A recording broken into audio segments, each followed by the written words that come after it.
Bonjour à tous et ravi de vous retrouver pour ce nouveau Zèbre Interview où j'ai le plaisir d'accueillir Marc Saurin, on se connaît depuis un petit moment déjà. Je suis vraiment très heureuse qu'il participe à cette interview. Je lui donne la parole, il va se présenter tout seul.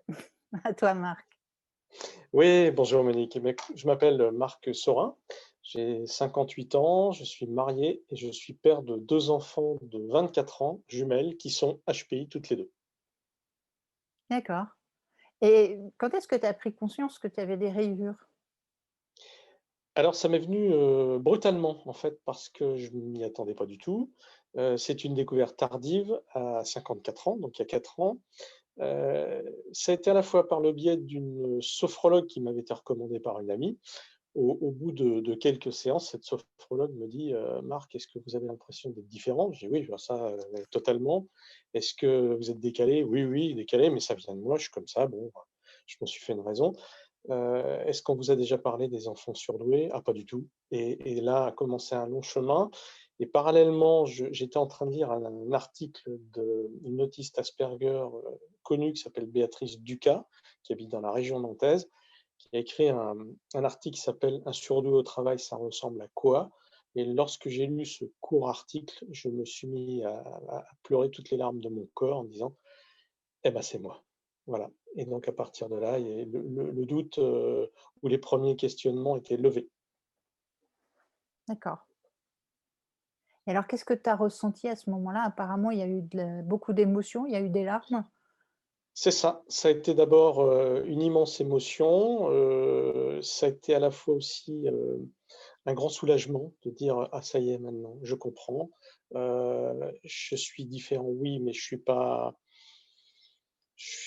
malade, je suis pas dingue», et puis une compréhension et la lecture d'un ouvrage m'a permis de refaire tout un retour en arrière jusqu'à ma plus tendre enfance et me souvenir de choses très enfouies dans les premiers mois de ma vie, même très en voyant des photos en disant: «Bah oui, c'est évident.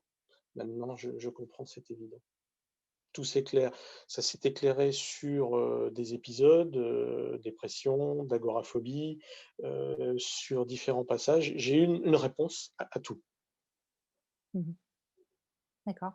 Et comment est-ce que tu gères ça au quotidien?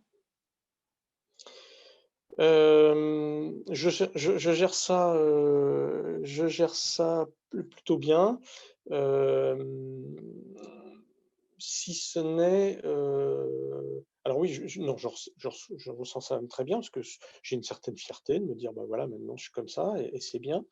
La difficulté, c'est une difficulté professionnelle parce que, il y a toujours cette question de se dire, cette différence: «OK, je suis HPI, j'en fais quoi?» Je ne dis rien, j'essaie de rentrer dans le moule, je me suradapte, ça ne fonctionne pas. J'ai essayé la méthode, j'essaie d'en dire un petit peu, mais là non plus, ça ne fonctionne pas. Et puis d'annoncer brutalement à un recruteur ou à un partenaire professionnel: «Je suis HPI», ça peut être contre-productif. Donc en fait, ce que je crois, c'est qu'il faut multiplier les rencontres pour que très rapidement, on tombe sur la bonne personne parce que, aujourd'hui sur les rencontres amicales, très rapidement, je vois si mon interlocuteur a la même différence que moi, cette belle différence et je le vois tout de suite. Donc bah, c'est la même chose par rapport à un professionnel. Je crois que je suis en mesure de l'identifier, lui aussi, et de se dire, bah, on peut bosser ensemble. Mmh. J'ai une petite anecdote à ce sujet. J'ai un jour rencontré un recruteur qui, à la fin de notre entretien, pendant un quart d'heure m'a parlé de HPI, sans que je dise quoi que ce soit. Je me dis: «Tiens, aurait-il décelé quelque chose?» Et il m'a présenté ça plutôt sous la forme d'une maladie. Je me suis dit: «Bon, il lui manque encore quelques éléments certainement pour de clés de compréhension». Ah oui, une maladie carrément, Oui, j'ai entendu ce mot-là. d'accord. Et qu'est-ce que tu rencontres? Est-ce que tu rencontres des problèmes particuliers? Quel type de problème, si oui?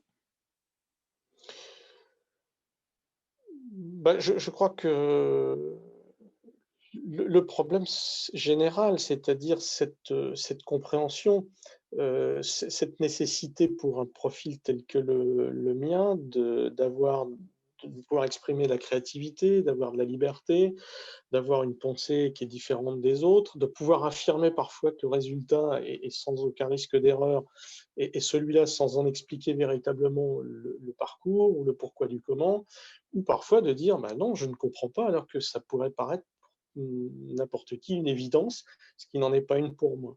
Alors, j'irai un peu plus loin, je pense que, donc dans mon parcours de découverte, j'ai souhaité, le faire vraiment accompagné, c'est-à-dire que j'ai rencontré une femme psychologue qui était une ancienne urgentiste du SAMU qui s'est reconvertie dans l'accompagnement des profils HPI.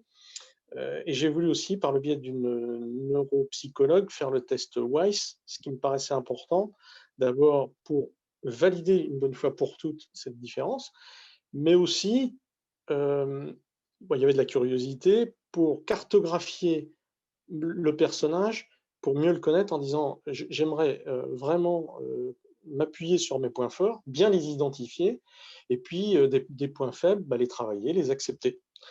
Comme par exemple l'hypersensibilité. Bon, je suis un hypersensible aujourd'hui, je l'accueille volontiers, je vais au cinéma, il y a de l'émotion, je la laisse venir, je sais pas.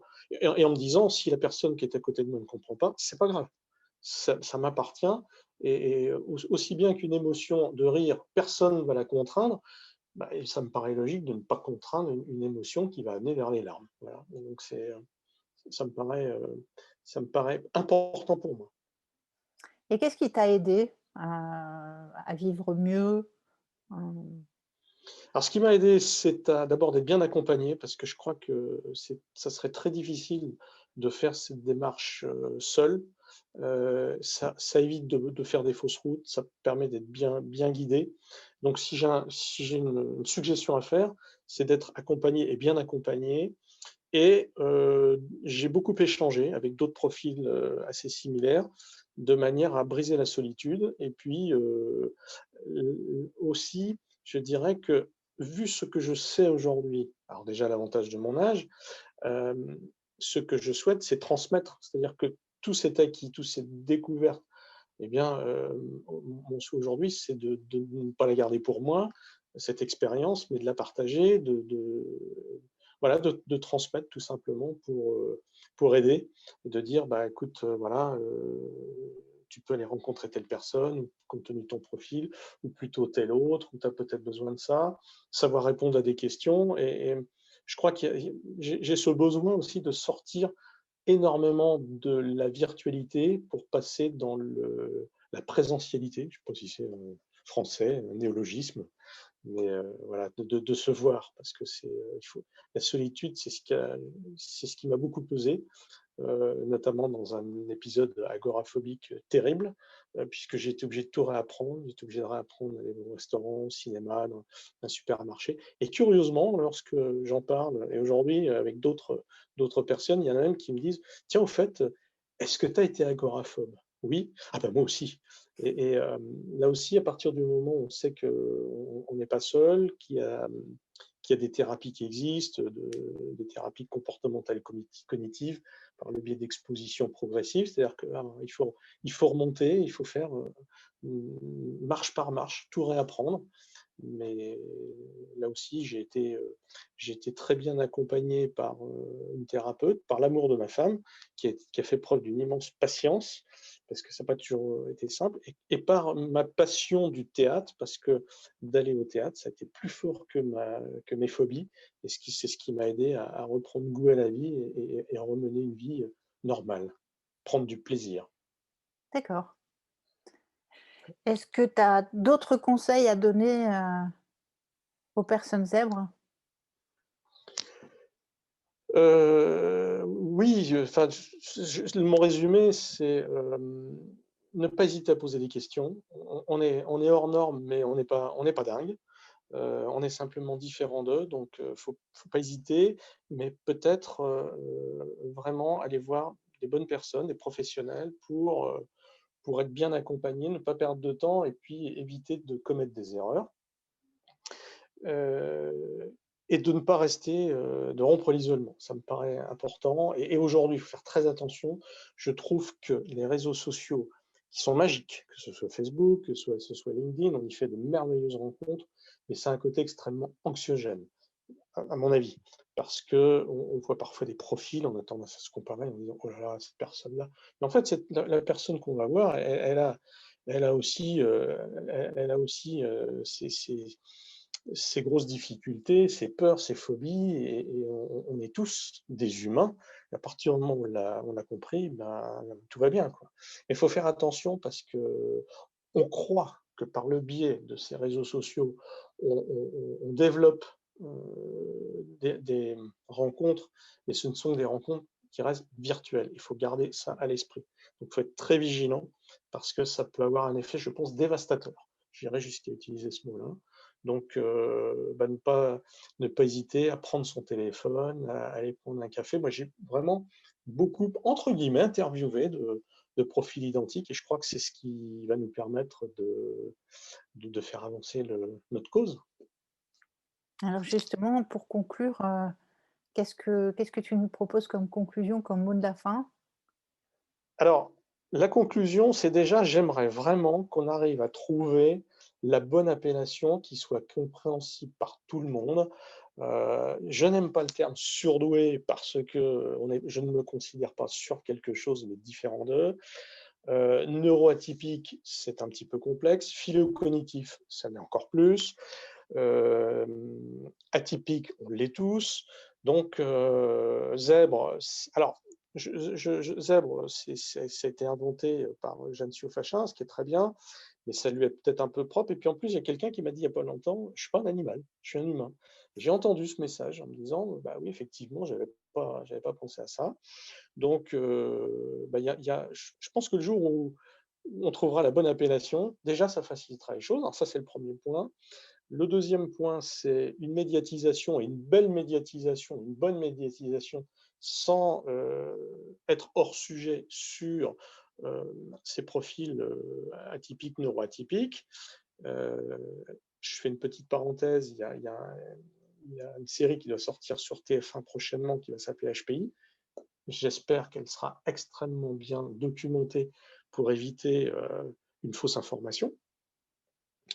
Et puis, le dernier point, bah, c'est la valorisation des profils, des talents atypiques en entreprise, parce que, heu, lors d'un recrutement, un chef d'entreprise qui va voir un garçon qui est, somme toute, un profil assez moyen, sans que ça soit péjoratif, mais qui sort de la même école que lui, et à côté, il aura un profil vraiment hors cadre, qui peut paraître brillant, mais qui peut lui faire peur. Spontanément, il ira plutôt vers quelque chose de rassurant, sur quelqu'un qui a fait la même école que lui, et c'est là où, bah, je pense on peut faire bouger les lignes, et on va y arriver.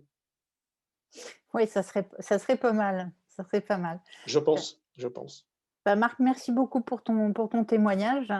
Merci Je suis Monique, vraiment merci à contente toi.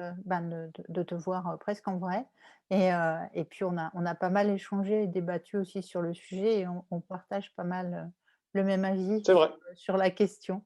Merci beaucoup Marc. Bonne fin de Merci journée, Monique. et puis, au plaisir de prochains échanges. À très bientôt. Salut Marc.